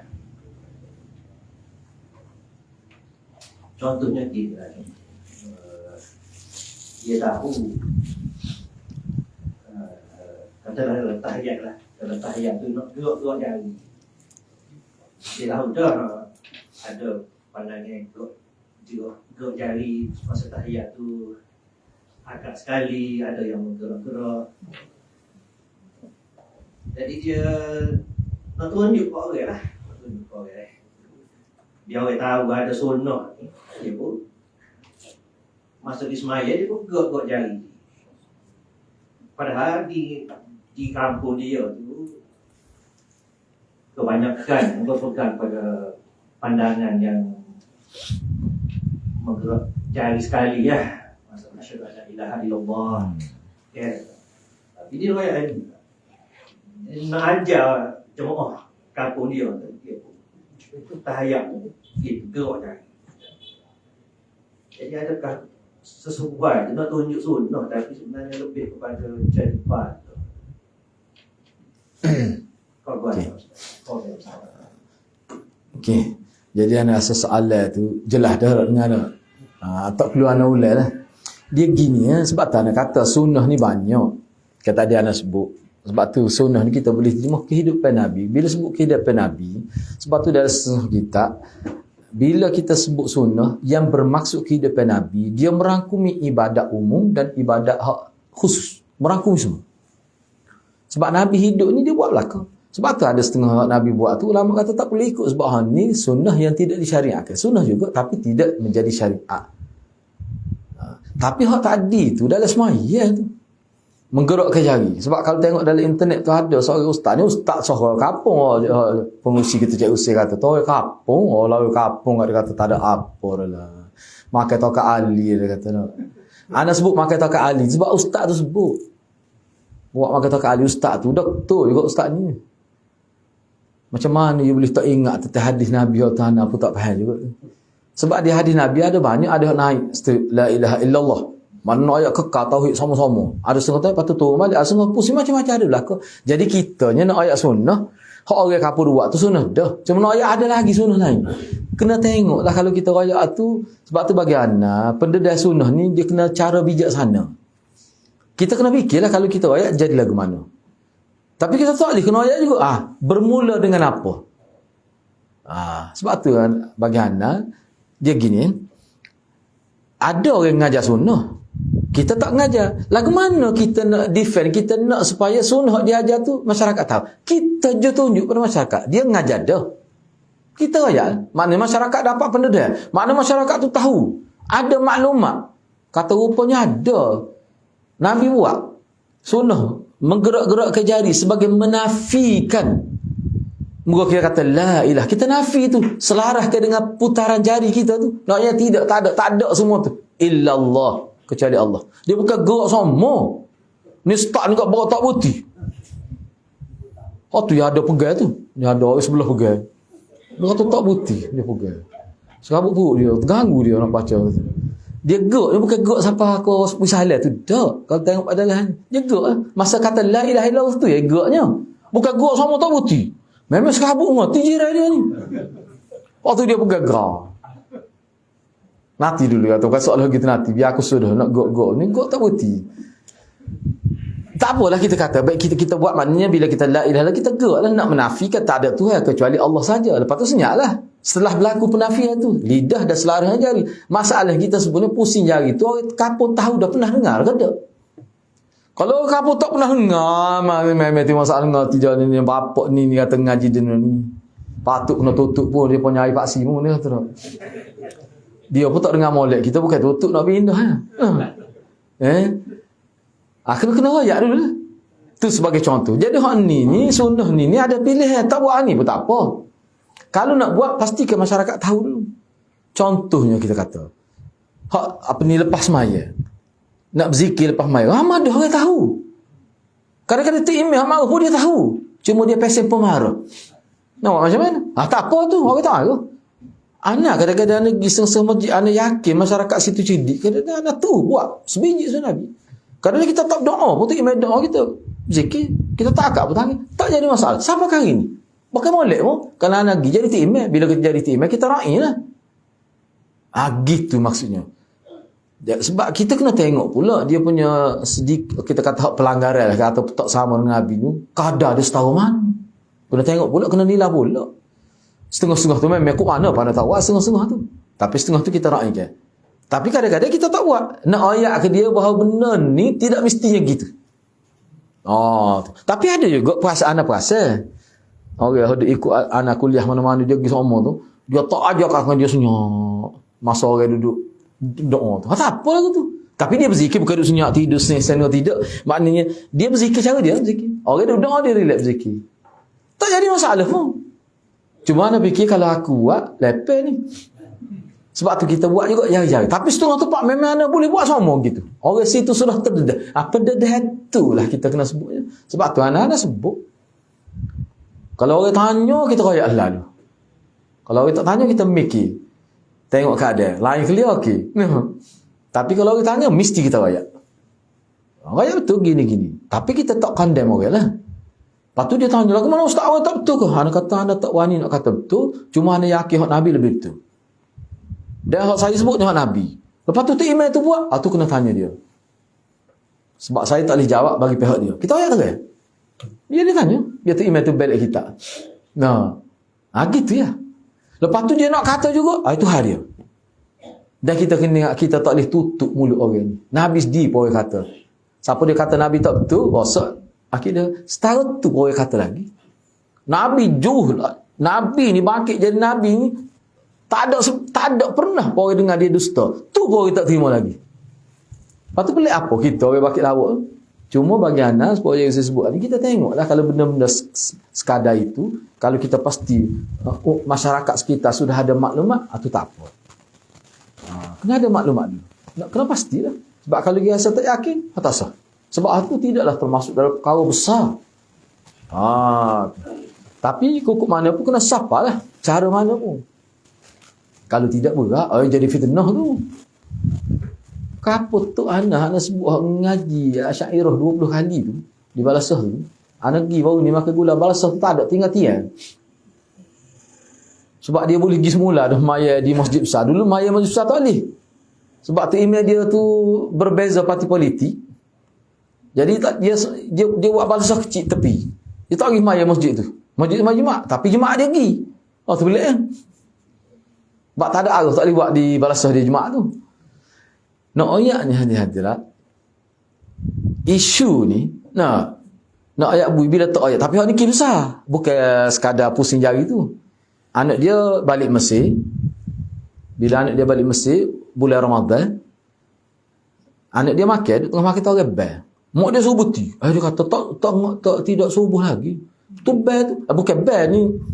Masuk imsak, waktu imsak tu. Bukan bel. Imsak. Dia kata waktu imsak. Sebab dia kaput tu, waktu imsak tu, bila istihad dalam mikrofon, dia besar sound tu. Berhenti lah, dia kata. Orang kampung. Anak biasa dengar, kalau anak klik rumah, memang dengar semua. Masa tu bila lahang suruh buti tu, 10 minit lagi imsak ni, bola makan. Pasal Kelantan, kalau kecek luar tak jadi. Jadi anak dia ni tu makan kot. Dia kata, dia tu 10 minit lagi, dia masuk subuh, tak boleh. Mak dia kata, puk rosak. Mak dia terus turun pergi rakyat kata bila, lepas ni jangan beri anak dia jadi terima mai. Parah kes ni. Kalau hak kisah tu, kena rakyat kok mana. Tak boleh bertangguh lah tu. Silap faham berat tu, bercanggah dengan Quran tu. Tak boleh, kasar tu. Kalau hak ni boleh tangguh, bui biar orang faham dulu. Itu maksud anaknya. Kita jangan silap faham, lama anak sono kita pun orang panggil nyat ekor naik duduk klik tepuh belakang, dia kata habis belenda kubur tu. Tambah lagi kubur lepas tu.